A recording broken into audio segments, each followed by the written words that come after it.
Verlinden. Remise en retrait d'Enzita Sanoussi avec un tacle. C'est une nouvelle occasion. Verlinden. C'est encore le surprendre Benyangba et la reprise. Et la reprise de Weymans qui fait exploser le kill. Et sur cette fin de première mi-temps, c'est pas volé hein, pour le Bergschot qui trouve quand même la faille. Marco Weymans. Une reprise rageuse pour un garçon qui n'inscrit que son deuxième but cette saison. Il n'est pas toujours titulaire évidemment, vu que Simeon Miché a longtemps été aligné à ce poste d'extérieur droit.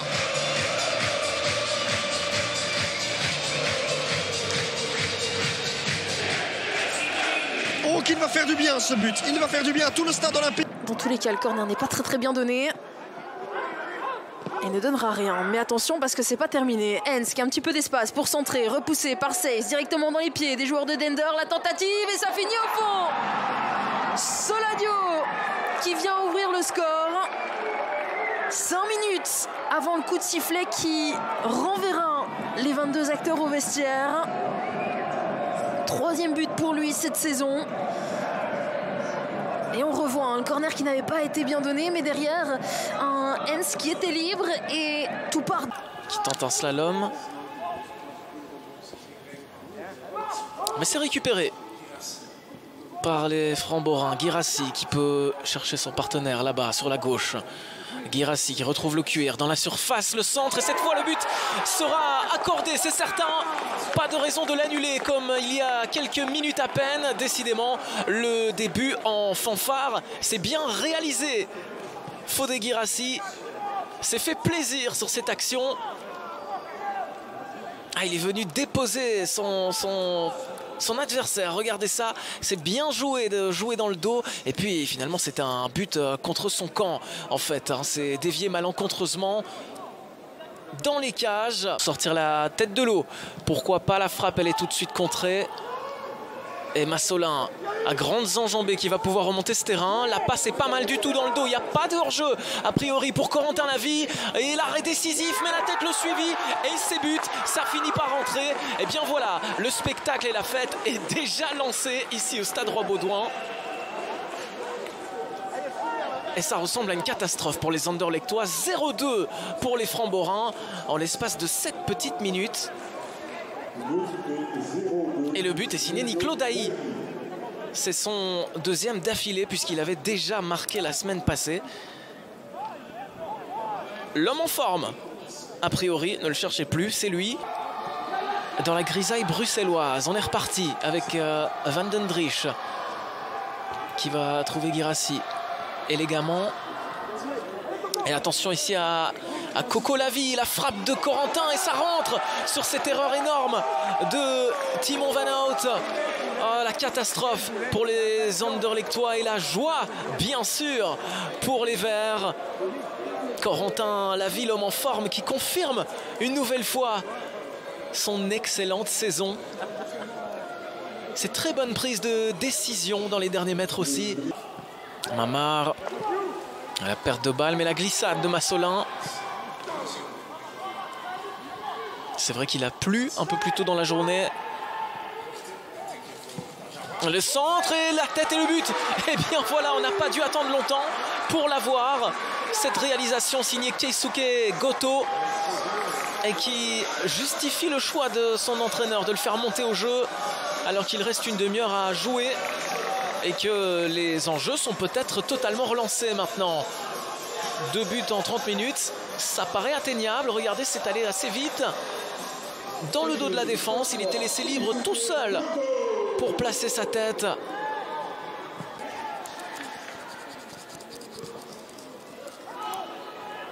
C'est récupéré par les Anderlechtois, ça peut aller vite. Bouchouari, on lui connaît sa vitesse, on lui connaît aussi sa frappe. De temps en temps le but et ça rentre. Magnifique cette frappe du gauche qui vient toucher le montant et qui finit dans les cages d'Adrien Saucé et qui se plaint, regardez, de sa défense qui laisse jouer, qui laisse venir. Et bien voilà le genre d'occasion que ça nous offre. Le match est totalement relancé. Quel but vraiment de l'extérieur de la surface. Imaginez une seconde le sentiment des Framborins s'ils venaient à encaisser ce but. Là maintenant, et bien le voilà, le but justement qui tombe de 0-3 à 3 partout. Ça ne s'invente pas. Ce sont les miracles réalisés par les RSCA Futures, une équipe qui n'abandonne jamais, menée par Amando Lapage, son capitaine. Et celui-là, il va s'en souvenir. Quel coup franc, vraiment splendide. Le contre-pied parfait.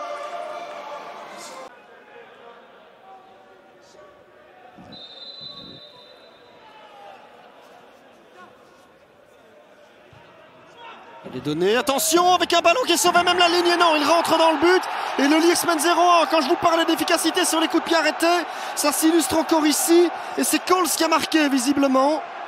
Un but qui vient glacer un Sclessin désert et passer le SL16 dans une alerte encore plus rouge que son maillot. 20 minutes de jeu, 0-1 pour le Lierse qui prend les devants sur coup de pied arrêté. On revoit, il y avait d'abord une première remise de la tête. Bon, il n'y a pas de chance parce que ça rebondit, on dirait, sur eux. Donc il y a des solutions. Et attention ici à Traoré qui est lancé à toute allure. Traoré, le service en bout de course, c'était compliqué. Ndour. Ouh, c'est vicieux ça. Et c'est dedans. Et qui, évidemment, Jelle Vossen, bien sûr, qui fait parler ses qualités de buteur. Jelle Vossen, bien placé à la réception de ce deuxième ballon. Et au départ, il y a Traoré, le centre trop long pour Ndour qui a bien redressé la trajectoire. Ce service précis, dévié par Miras. On croit là que l'action est terminée, mais pas du tout. Ndour qu'on laisse trop faire. Il est né à la fenêtre et le feu d'artifice déjà lancé, je ne sais pas pourquoi. C'est un petit peu tôt hein, pour célébrer la victoire du côté de Zulte Waregem. En tout cas, on est prêt pour les festivités. Et bien voilà, l'égalisation. Peut-être que c'était un signe précurseur d'un futur feu d'artifice, mais du côté de Daines, avec cette égalisation, elle est toute symbolique celle-là. Pour Laurent Lemoine, qui est venu déposer cette tête sur ce coup de coin.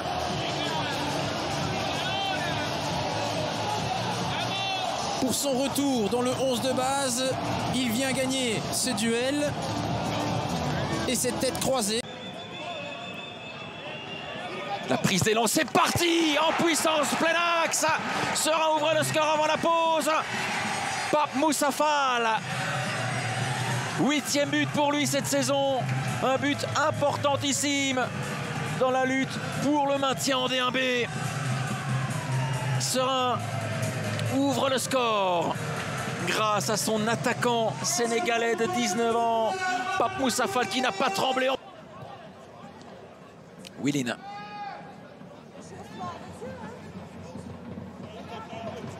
On est curieux de savoir ce que nous réserve cette seconde période avec Mohamed Berthe. Oh, la montée au jeu fracassante de l'attaquant ostendais qui a pris Christophe Lepoint de vitesse. Mais quel début de seconde période tonitruant de la part des côtiers Mohamed Berthe. Le dragster ostendais qui égalise quelques secondes seulement après le coup d'envoi. On revoit ce long ballon et là aussi, hein, c'est dans le dos, mais cette fois-ci de la défense hérésienne. La frappe de Mohamed Berthe ne laisse aucune chance à Pape Mamadou. Alors que la seule tribune non couverte par... Attention! Eh ouais! Surprise et ouverture du score de Noubissi. Autant pour moi, tellement surprenant que ça m'avait presque échappé. Mais le numéro 9 du Patro frappe encore avec son 4e but de la saison. Lui qui est seulement arrivé en janvier, il fait vraiment du bien, Marius Noubissi. Copie conforme du corner à l'instant. Attention là, parce qu'on l'a relancé vite à Lommel et on se fait peur. Et on encaisse le deuxième but. Copie conforme du premier but. C'est Sigurdarsson qui vient clouer le match, plier le match. Mais on n'apprend pas de ses erreurs à Lommel. Parce qu'on perd la balle sur une relance peut-être, je dis bien, un peu trop rapide sur un coup de pied de but. Et là, par contre, le derby, il va être à droite. Kevin Kiss a traversé le terrain pour donner ça. Ça fait gagner du temps au Patro, évidemment. 84e minute. Phase arrêtée bien donnée. Debusseur n'y va pas. Et 3-0. C'est encore Sigurdarsson. Double buteur alors qu'il est monté au jeu. Ça, c'est ce qu'on appelle du changement gagnant du côté du staff du Patro Eisden. 3-0. Et ça veut dire 3 points. Mine déconfite du côté de Lommel. Et en revanche, que des sourires là au Patro Eisden. Ouais, là pour le coup de Busseur.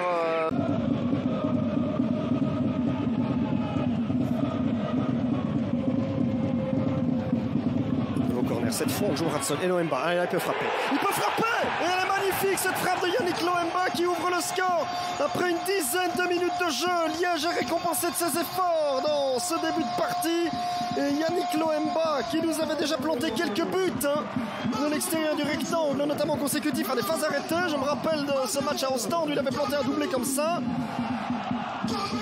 Nous affiche à nouveau sa force de frappe. 1-0. Superbe frappe. Aucune chance pour Boreus. C'est déjà du délire dans le COP des Sangs et Marines. Et qui... C'est Nissen qui est venu au point de pénalty. La relance d'Ismail, elle est manquée. Donc ça va donner quoi? Une occasion à Liège avec Bruggemann qui frappe Reus. Et Merlin pour le 2-0 pour Liège, qui est redoutable d'efficacité ce soir et qui met Beveren un genou à terre maintenant. 2-0.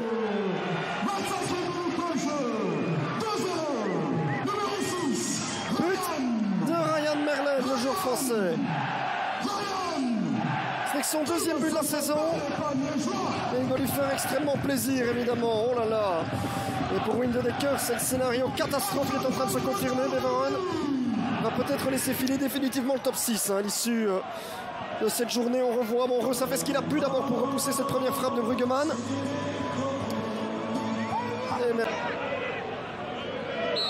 C'est-à-dire plus d'un sur 3. La partie de Stilo avec attention. Oh, ils se sont un peu gênés. Bustabo marqué un but. C'est 3-0 pour le FC Liège qui fait mouche presque à chaque fois qu'il entre dans le rectangle de Boreus. Ça tourne à la correction pour Beveren. À la plus grande joie du public de recours et la plus grande joie de Gaëtan Glober. Beveren n'y est pas du tout. But de Jordan Bustin. Ils ne sont pas parvenus à se dégager les joueurs de Beveren et Bustin en a profité. Petit extérieur du pied. D'abord, on a cru pendant un moment que Bruggemann et Bustin.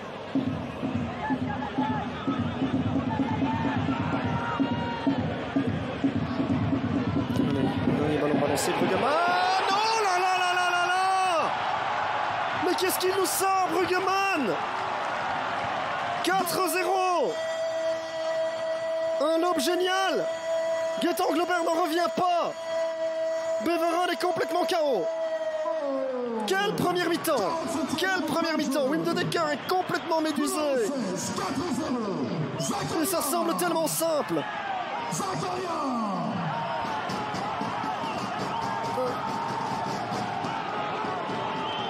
Non, le speaker se trompe. C'est pas Terry qui marque, c'est Bruggemann. Pato. Allongé, c'est pas mal ça, c'est pas mal pour Limbombe. Il y a la balle de 4-1.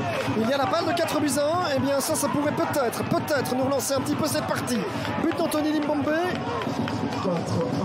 Windedecker sera quand même heureux de voir que son équipe reprend la rencontre en réduisant l'écart tout de suite. C'est sur un rond quand même à la limite du hors-jeu, mais je pense que la position est bonne pour Anthony Limbombe qui a ensuite un contrôle super. Lucker. Arslan. Bonne petite touche. Les cœurs, est-ce qu'ils vont les planter? 5e quand même, le centre. Et oui, le voici. Le 5e, le voici. Il est pour Maxime Cavalier.